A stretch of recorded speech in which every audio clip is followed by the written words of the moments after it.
인사하겠습니다. 반갑습니다. 잘 오셨습니다. 네. 여러분 지금 터키에서는 금세기 7번째로 큰 지진이 발생했습니다. 지금까지 제가 어제 설교 준비할 때는 2만 명이었는데요. 오늘 아침에 보니까 2만 5천 명이 되더라고요. 사망자 수가 점점 늘어나는 것을 볼 수가 있습니다. 그뿐만 아니라 지진에서 살아났지만 추위와 식량 부족으로 인해서 2차 재난을 걱정하고 있습니다. 그나마 다행인 것은 골든타임, 생존의 골든타임이 72시간이 지났음에도 불구하고 구조되는 생환자들이 있다는 것입니다.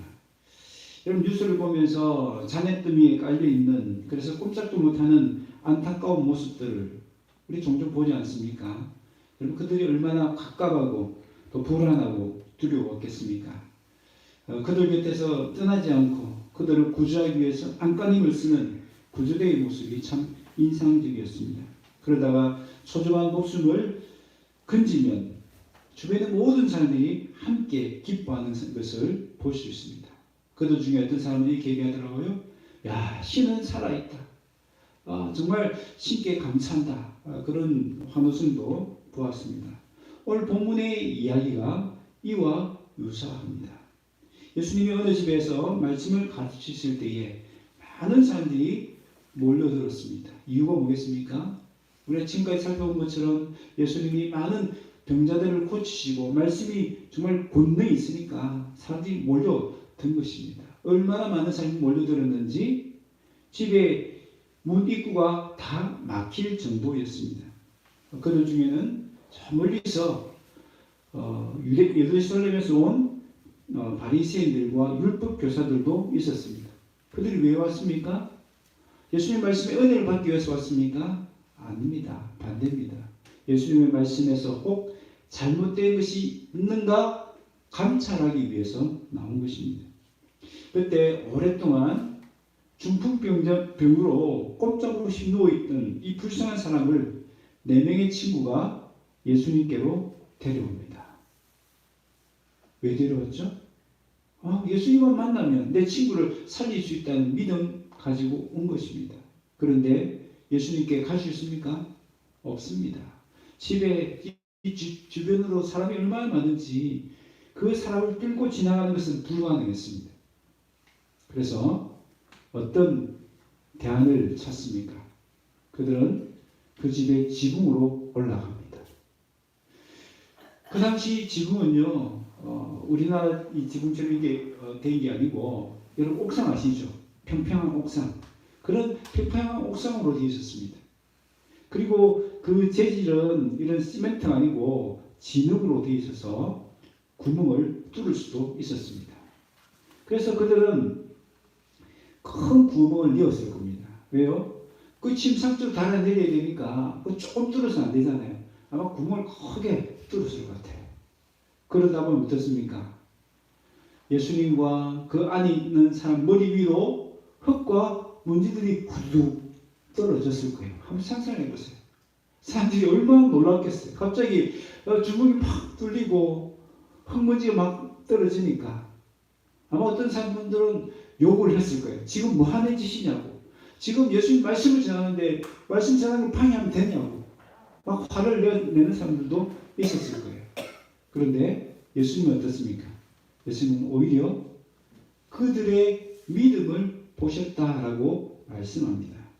그들의 믿음을 보시고는 뭐라고 말씀합니까? 이 사람아, 내 죄가 사함 받았다라고 죄사함을 선포합니다. 여러분, 이 사람아 할 때의 이 뉘앙스가 뭡니까? 그를 책망하는 거 아닙니까? 아닙니다. 그를 불쌍히 여기는 마음이 담겨 있는 겁니다. 그 인간의 그 연약함을 바라보시는 그 예수님의 연민의 정이 이 호칭 안에 들어 있는 것입니다. 지금 죄의 군세 아래 짓눌려 깔려서 고통하고 신음하고 있는 그 영혼을 바라보면서 이 사람아 라고 말씀하는 것입니다. 그리고 그 사람이 지고 있는 이 죄의 무거운 짐을 벗겨주시기 위해서 제사함을 선포하고 계시는 것입니다. 그런데 예수님께서 이 제3을 선포할 때에 그곳에 누가 있었다고 그랬죠? 예수님을 감시하기 위해서 바리새인들과 율법 교사들이 있다고 그랬지 않습니까? 그들이 속으로 생각합니다. 뭐라 생각하죠? 야, 하나님 말고 어떻게 죄를 사할 수 있어? 이게 신성모독이 아니야? 입 밖으로 내지 않았습니다. 속으로만 생각했습니다. 그런데 예수님 그 기록을 보니까 예수님이 그들의 속마음을 아셨다고 그래요. 근데 속으로 생각했는데 그들이 어떤 생각을 하고 있는지 아셨던 겁니다. 그래서 예수님께서 그들을 향해 너희 마음에 무슨 생각을 하느냐라고 책망을 하십니다. 그리고 이어서는 왜 예수님이 죄 사함을 선포하셨는지를 설명합니다. 24절에 보면요. 인자가 누굽니까? 예수님이죠. 예수님이 죄를 사하는 권세가 있다는 것을 알게 하시기 위해서라고 이유를 밝힙니다. 여러분, 예수님이 일어나 걸어가라 그 말씀을 못해서 못한 것이 아닙니다. 얼마든지 할 수 있죠. 그런데도 이 사람에게 죄 사함을 선포한 이유가 뭐라고요? 예수님에게는 뭐가 있다? 죄를 사하는 권세가 있다는 것을 모든 사람들이 알게 하시기 위해서 그렇게 했다는 겁니다. 그리고는 예수님이 중풍병자를 향해서 말합니다. 일어나 내 침상을 가지고 집으로 가라. 그러자 즉시 그 사람의 병이 나았습니다. 일어나 침상을 들고 집으로 가면서 하나님께 영광을 돌려드렸습니다. 얼마나 기뻤겠습니까? 아마 춤추면서 뛰어가면서 하나님께 영광을 돌려드렸을 것입니다. 그것을 보고 있던 많은 사람들도 깜짝 놀라고 너무 기이한 일이니까 상상하지 못한 일이니까 너무 놀라면서 그러면서도 하나님께 영광을 돌려드렸다 하는 내용이 오늘 본문의 내용입니다. 예수님은 중풍병자를 고쳐주심으로 예수님께 죄를 사하는 권세가 있다는 것을 모든 사람들에게 알려주셨습니다. 바리새인들과 율법교사들의 반발과 오해를 무릅쓰면서까지도 예수님에게는 죄를 사하는 권세가 있다는 것을 알려주셨습니다. 이유가 뭘까요? 왜 예수님은 모든 사람들이 알 수 있도록 자신에게 죄를 사하는 권세가 있다는 것을 알리시기를 원하셨을까요? 그것은 모든 사람들이 죄 사함을 받고 영육간에 회복되어지고 영생의 복락을 누리기를 원하시기 때문입니다. 여러분, 본문에 나오는 중풍병자와 튀르키예의 그 지진으로 말미암아 무너진 그물더미에 깔려 있는 그 사람들의 모습, 그 모습은요 마치 무엇 같습니까? 주의 권세에 짓눌리고 깔려서 신음하는 그 영혼들의 모습을 잘 보여주고 있다고 할 수 있습니다. 여러분, 무너진 그물더미에 깔려서 신음하는 그 사람들을 보면서 어떤 마음이 드셨습니까? 저 사람들 빨리 좀 꺼내내야 되는데 72시간이 지나가기 전에 빨리 꺼내야 되는데 그런 간절함과 절박함이 있지 않습니까? 지금 예수님의 마음도 마찬가지인 거예요. 예수님의 마음도 이 중풍병자의 그 병뿐만 아니라 그 영혼이 죄의 짐에 짓눌려 있는 그 상황을 보면서 빨리 건져내고자 하는 그런 간절함과 절박함이 있었던 것입니다. 그래서 무엇보다도 죄사함을 먼저 선포하신 것입니다. 예수님은 중풍병에 나는 이 무서운 병보다 더 무섭고 심각한 것이 죄라는 것을 아셨습니다. 중풍병의 무게보다 죄의 권세라는 무게가 이 사람을 더 짓누르고 있다는 것을 아셨습니다. 병으로 육신이 갇혀있는 것보다 죄로 말미암아 영혼이 갇혀있는 것이 더 심각하다는 것을 아셨습니다. 그래서 중풍병만 고쳐주면 다 되는 것이 아니라는 것을 아셨습니다. 영혼을 고쳐주지 않으면 육신을 아무리 고쳐주어도 소용이 없다는 것을 아셨습니다. 그래서 먼저 이 사람에게 죄사함이라는 근본적인 치유를 해주신 것입니다. 여러분, 제3의 은총이 임할 때에 어떤 일이 일어납니까? 영혼이 살아나고 육신이 회복되어지고 큰 기쁨이 임합니다. 여러분, 그것을 잘 보여주는 내용이 사도행전 8장에 나옵니다. 사도행전 8장 5절에 보면 빌립이 사마리아 성에 내려가 그리스도를 백성에게 전파하니, 예수님을 백성에게 전파했습니다. 그러자 7절 8절에 어떤 일이 일어났는가 한번 읽겠습니다. 많은 사람에게 붙었던 더러운 귀신들이 크게 소리를 지르며 나가고 또 많은 중풍병자와 못 걷는 사람이 나으니 그 성에 큰 기쁨이 있더라. 아멘. 예수님의 복음이 전해지고 제3의 은총이 임할 때에 영혼이 살아나고 육신이 회복되어지고 육신적인 문제가 해결되어지고 큰 기쁨이 임한다는 것을 우리에게 보여주고 있는 것입니다. 예수님을 전하면 그곳에 예수님이 주시는 제3의 은총이 임합니다. 그러면 영혼이 살아납니다. 육신이 회복되어집니다. 그로 말미암아 큰 기쁨이 임합니다. 제3의 은총이 얼마나 우리에게 절박하고 간절하게 필요한지를 잘 보여주는 것입니다. 그런데 오늘 우리의 현실은 어떻습니까? 오늘 본문에 나오는 중풍병자처럼 죄의 권세 아래 깔려서 신음하는 사람들이 많이 있습니다. 여러분, 불신자들이 다 그렇지 않습니까? 불신자들은 예수님을 모르기 때문에 그들의 영혼이 왜 배가 고픈지, 왜 목이 많은지를 모릅니다. 왜 아무리 돈을 벌고, 왜 아무리 맛있는 음식을 먹고, 왜 아무리 성공을 해도 내 마음에 만족이 없을까? 내 마음이 뭔가 허하고 채워지지 않을까? 이유를 몰라요. 성경에는 그 이유가 분명히 나와 있잖아요.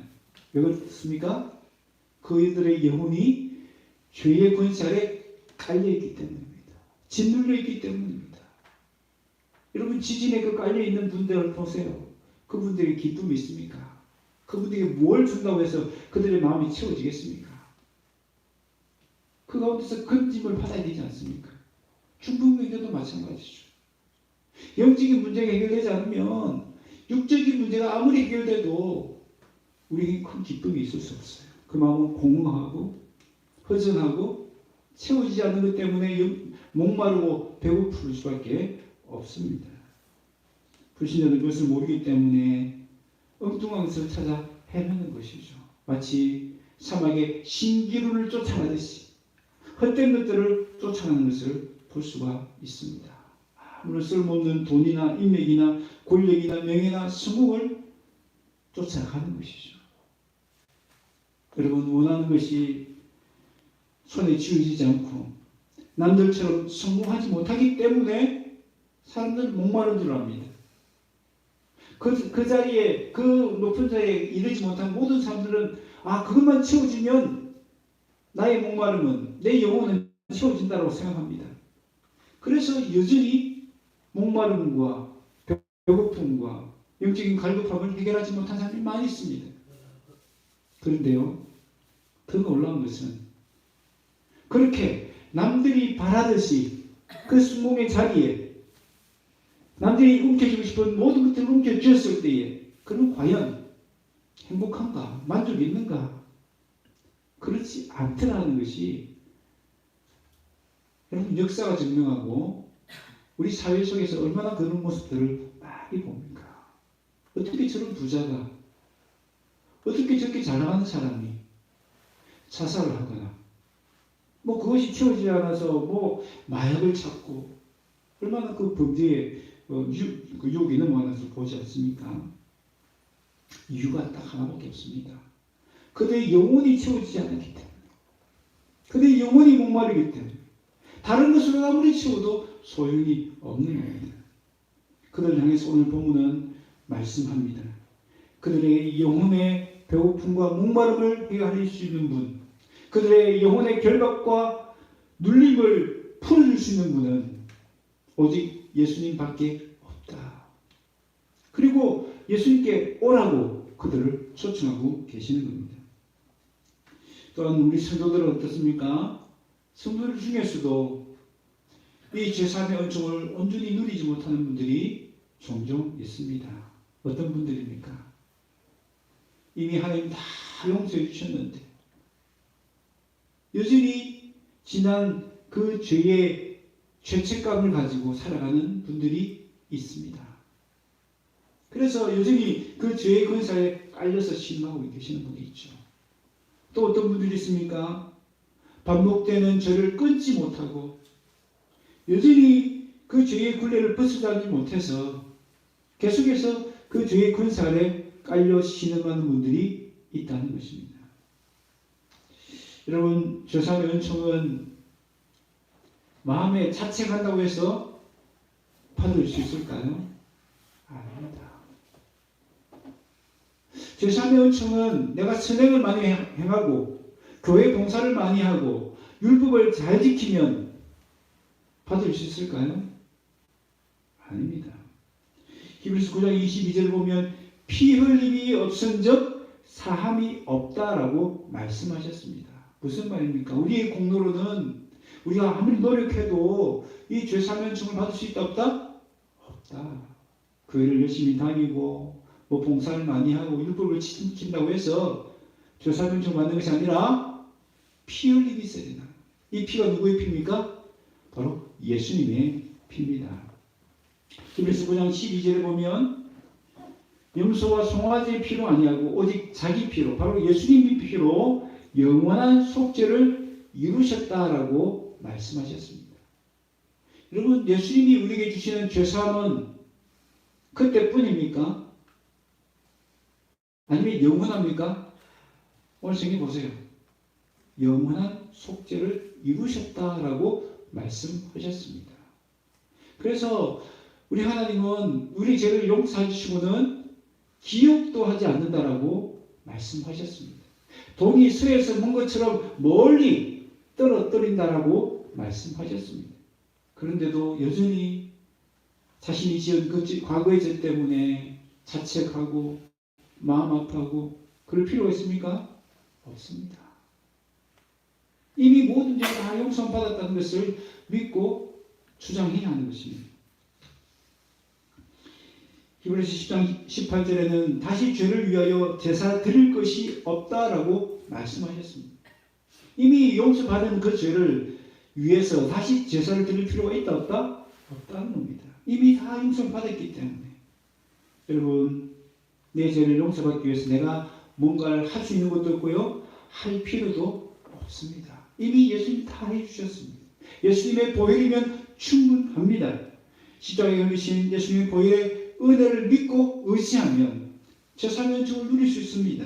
나의 모든 죄는 이미 십자가에서 다 용서받았다는 것을 믿기만 하면 제3의 은총을 누릴 수 있습니다. 그래서 찬송가 268장에 보면 뭐라고 찬양합니까?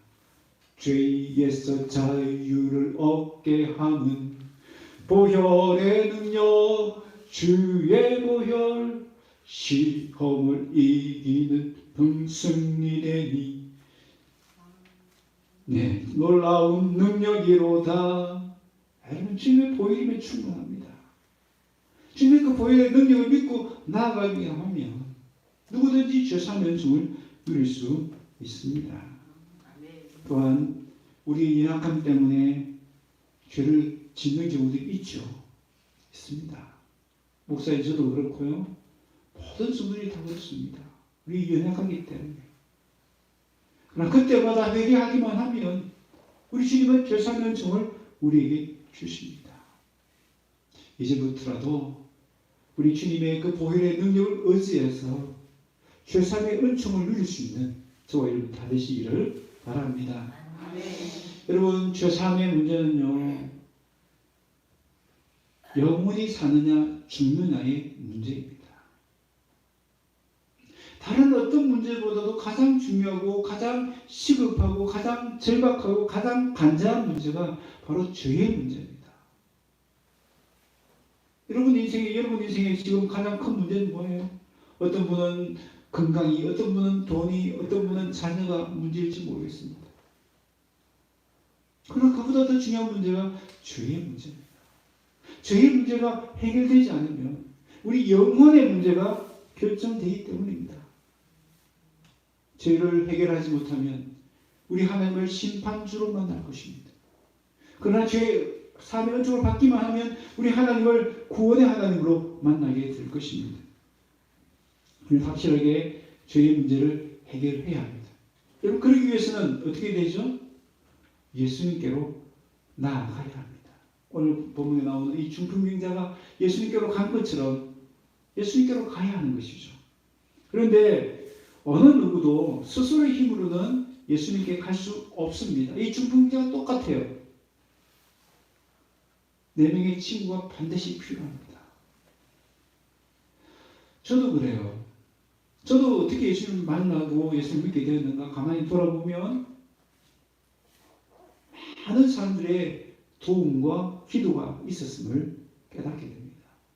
우리 부모님들과 또 주일학교 선생님들, 또 믿음의 선배들, 믿음의 친구들이 있었기 때문에 제가 지금 예수님을 만나고 이 자리에 있을 수 있는 것입니다.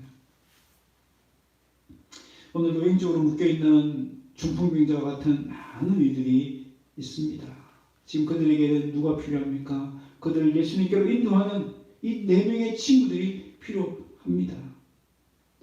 여러분, 우리도 한때는 다 중풍병자와 같은 그렇게 영적으로 짓눌리고 죄의 권세에 깔려있었던 자들이었습니다. 그러나 지금은 어떻습니까? 지금은 그 죄사함의 은총을 받고 이 자리에 다 있는 것 아닙니까?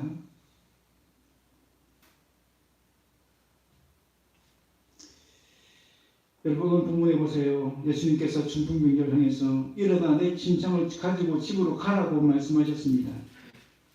그러자 중풍병자는 벌떡 일어났습니다.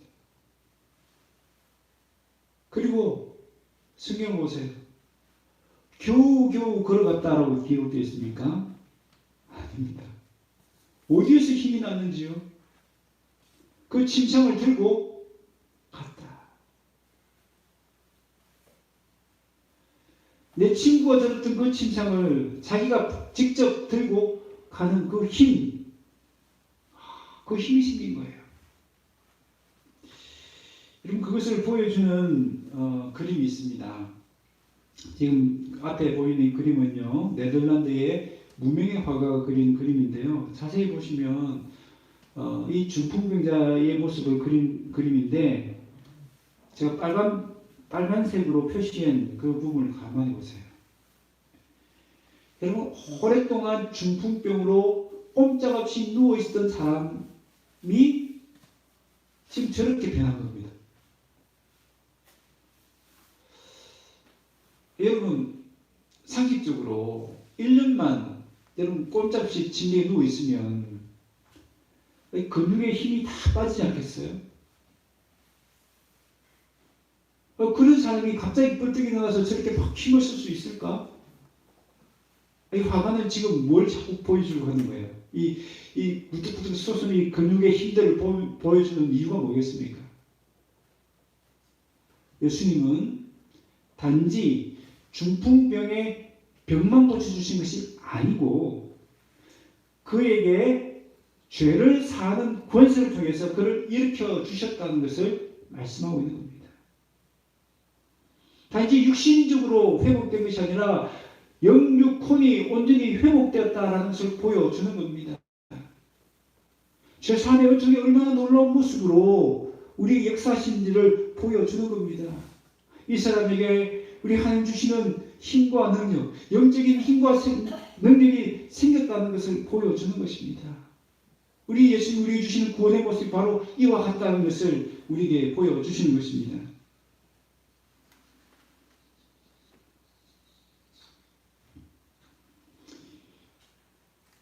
이 사람은 자신의 침상을 들고 갈 수 있을 정도로 온전히 치유됐습니다. 뿐만 아니라 이 그림의 화가는요, 의도적으로 이제는 이 사람이 누구의 침상? 다른 사람의 침상도 들고 가게 될 것을 암시적으로 보여주고 있는 것입니다. 여러분, 저와 여러분 어떻습니까? 우리는 주님의 복의 은혜로 주의 권세에서 해방되었음을 믿으시길 바랍니다. 우리의 거울, 우리의 모습을 이 그림을 통해서 발견하시길 바랍니다. 우리에게 죄사함의 은총을 받아서 이런 영적인 힘과 능력이 생겼다는 것을 믿으시길 바랍니다. 여러분, 우리의 육체의 모습은 어떻습니까? 나이가 점점 들고 약해지고 힘도 떨어지고 이제 뭘 할 수 있을까? 그런 마음이 들지 않습니까? 근데 성경은 다르게 말씀하세요. 고린도후서 4장 16절에 보면 그러면 우리가 낙심하지 아니하노니 우리의 겉사람은 낡아지나 우리의 속사람은 날로 새로워지는도다 라고 말씀하십니다. 우리의 겉사람은 날로 낡아지고 있죠. 다른 말로 하면 늙어지고 있고 힘이 약해지고 있습니다. 이제 내가 뭘 할 수 있겠나 그런 마음이 든다는 거죠. 그러나 우리의 속사람은 날마다 새로워질 수 있다. 날마다 새로워지고 강해질 수 있다라고 말씀합니다. 왜요?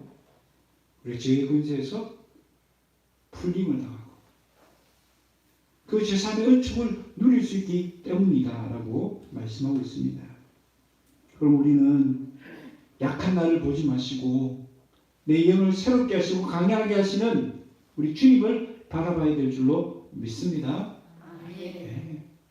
우리의 약함을 보면 난 아무것도 할 수 없다. 내가 어떻게 내 친구처럼 다른 사람을 데려갈 수 있을까? 그런 마음이 들지만 나를 새롭게 하시고 내 영을 강하게 하시는 우리 주님을 바라보면 나도 할 수 있어. 나도 얼마든지 할 수 있어.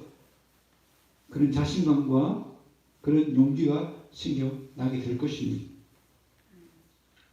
여러분, 우리가 바라봐야 될 것이 뭡니까? 나의 약함이 아닙니다. 나를 강하게 하시는 우리 주님이십니다. 뿐만 아니라 무엇을 바라봐야 됩니까? 지금도 침상에 누워서 꼼짝도 못하는 영적으로 짓눌려 있는 죄의 권세 아래 깔려 있는 그 불쌍한 영혼을 바라볼 수 있어야 합니다. 그리고 그를 주님께로 인도할 동역자들과 함께 힘을 합쳐서 그를 어떻게 인도할 것인가 하나님께 지혜를 구해야 합니다. 그리고 하나님 주신 그 지혜를 따라 믿음으로 행동하면 됩니다. 그러면 우리 주님은 그 믿음을 보시고 놀라운 역사를 생명을 살리는 그 일들을 행하실 줄로 믿습니다. 말씀을 맺습니다. 제가 어제 칠곡교회 윤학순 목사님의 아들 윤진실 목사님 또 안소망 사모님의 선교사 파송 감사 예배를 갔습니다. 아들을 둔 아버지와 딸을 둔 아버지의 모습이 좀 대조가 되었는데요. 두 분 다 목사님이세요. 사모님의 아버지도 목사님이시고 또 이 목사님의 아버지도 목사님이세요. 그런데 그 윤진실 선교사님의 아버지 윤학수 목사님은 정말 얼굴에 기쁨과 뭔가 이 뿌듯한 자랑스러움과 이런 것들이 막 넘치는데요. 나중에 신부 아버님이 신부가 아니고 그 사모님의 아버지 목사님이 인사만 하는데 아직 지금 우크라이나 가지도 않았는데 벌써 울먹하시는 거예요. 그 딸을 둔 아버지의 마음이 그런 것 같습니다. 선교사님이 이제 인사하는 순수가 있었어요. 인사 말을 하시는데 어떤 얘기를 하시냐면 이분은 어릴 때부터 이 칠곡교회에서부터 쭉 자라하셨던 것 같아요. 그래서 이제 어릴 때부터 칠곡교회에서 어떤 일이 일어났는지를 보신 거예요. 그 교회를 통해서 사람들이 예수님을 만나고 그 예수님을 만나서 영혼이 살아나고 그들의 삶이 변하는 그 모습들이 너무 감동이 되었던 것 같습니다. 그 모습 보면서 너무 기뻤던 거예요. 그리고 나도 저런 삶을 살아야겠다. 그것이 동기가 되어서 지금 선교사로 헌신했다라는 이야기를 하시더라고요. 지금 이분이 가시는 곳은 우크라이나입니다. 지금 전쟁 중이잖아요. 전쟁 중이기 때문에 지금 바로 그곳으로 들어가지 못하고 그 이웃 나라 폴란드에서 아마 우크라이나 난민들을 위해서 사역을 하시는 것 같습니다. 파송 예배에 많은 분들이 오셨어요. 파송 감사 예배에. 여러분 왜 많은 사람들이 그곳에 갔을까요? 왜 갔을까요? 저는 그 모습이 오늘 본문에 나오는 내 친구의 모습이 아닌가 생각이 들어졌습니다. 여러분 선교사로는 지금 선교사님 가족들만 나가는 거죠. 겉으로 보면 가족들만 가는 것 같습니다. 그러나 그 가족들만 가서 선교 사역을 합니까? 아니죠. 그 배후에 그 선교사를 위해서 기도하는 많은 사람들이 있습니다. 그 배후에서 물질로 후원하는 사람들이 많이 있습니다. 그 우크라이나에 죽어가는 영혼을 살리는 그 일을 위해서 한 침상의 모퉁이를 들고 있는 사람들이 많이 있다는 것입니다. 저도 우리 교회 이름으로 선교 후원금을 전달했습니다. 무슨 뜻이죠? 우리 선교사님이 우크라이나에 죽어 있는 그 영혼을 살리는 그 침상을 드는 그 한 모퉁이를 우리 교회도 들었다는 것입니다. 여러분, 우리가 내 친구가 되는 것은, 누군가를 예수님께로 인도하는 내 친구가 되는 것은 결코 어려운 일이 아니에요. 내가 나가서 선교하든지 혹은 보내는 선교사로서도 얼마든지 그 몫을 할 수가 있습니다. 여러분, 우리 교회가 또 우리 성도님들이 이 내 친구의 마음을 가졌으면 좋겠습니다. 어떻게 하면 한 영혼을 살릴까? 어떻게 하면 그 영혼을 주님께로 인도할까? 우리가 그들을 믿게 할 수는 없어요. 그죠? 믿게 할 수는 없지만 그들을 예수님께로 인도는 할 수 있잖아요. 그죠? 이런 모양 저런 모양. 그들을 위해서 기도할 수도 있고요. 직접 찾아가서 예수님을 믿으라고 권고할 수도 있고요. 아니면 예수님의 사랑을 간접적으로 전달할 수도 있습니다. 우리의 사랑의 그 은행과 친절을 통해서도 예수님의 사랑을 흘려보낼 수 있습니다. 그들의 마음을 녹이는 거죠. 예수님의 사랑으로 녹이는 겁니다. 그것이 다 내 친구가 침상을 들고 가는 모습들인 것입니다. 우리도 오늘 지금 당장 내 친구가 될 수 있습니다.